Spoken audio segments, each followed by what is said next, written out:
বাবা তোমার কি তাছিল তুমি তো আমার কোনো কথাই শুনো না। তোমার কইলা বাতা লাল গরু কিনতে তুমি কিছু কালা গরু। তোমার আমি যা পোশাক কিনে দিছি তুমি কিনলা না, তুমি আমার ভালোই বাসো না। আমি আজকে যাইয়া মার কাছে বিচার দিব, তুমি তো আবার মার কথা শুনো।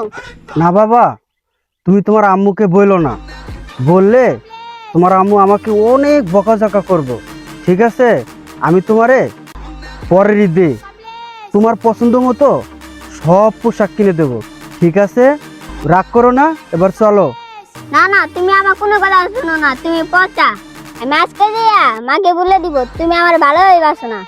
তুমি আমার পচাবো, তুমি আমার কোনো কথা শুনো, তোমার সাথে কথা শুনো না।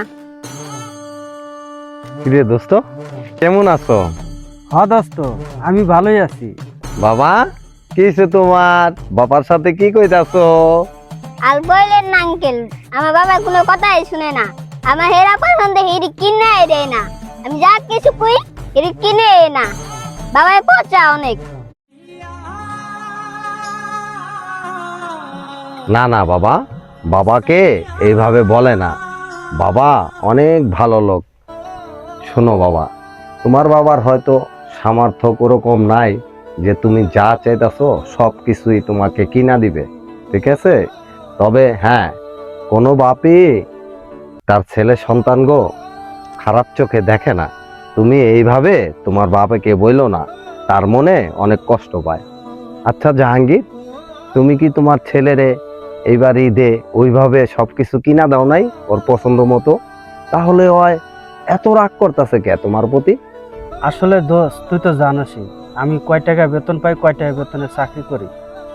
এই বেতন লিয়া আসলে সংসারের চাহিদা মেটাতে হয়, বউয়ের চাহিদা এবং পোলার চাহিদা, আবার কুরবানি দিতে গেল, তো সব মিলে জিলা আসলে ওর সব চাহিদা পূরণ করতে পারিনি, বুঝছিস দোস্ত? এর লেগে পোলাটা এরম করতেছে, বুঝছস? ও জাহাঙ্গীর, তাই না? আসলে কি বাবা, তোমার বাপে অনেক ভালো মানুষ, আর তোমার বাপে সারাদিন কাজ করে তোমাদেরকে সুখে রাখার জন্য।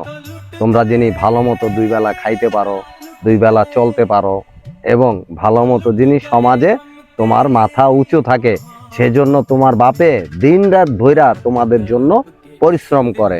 বাপের সাথে বাবা কোনো এরকম ব্যবহার করো না। তোমার বাপে যে ইনকাম করে সেই ইনকামের রূপে সব কিছু করতে হয়।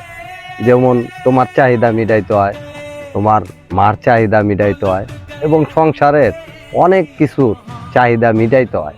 আর এই মিটানোর পরে যেই টাকা থাকে সেই টাকাটা বাড়তি খরচ করে।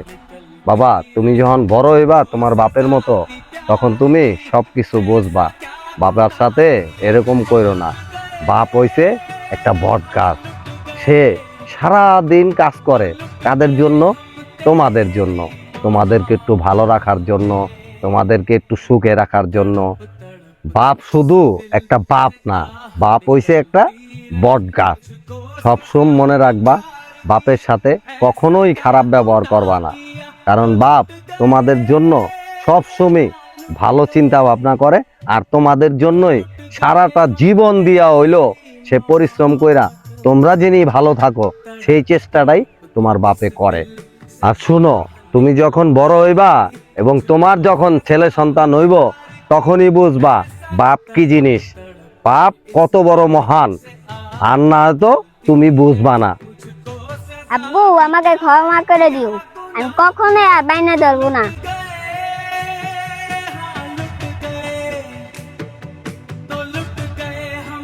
না বাবা, তোমার কথায় আমি রাগ করি নাই। তুমি আমার কলিজার টুকরা, তুমি আমার বুকের ধন।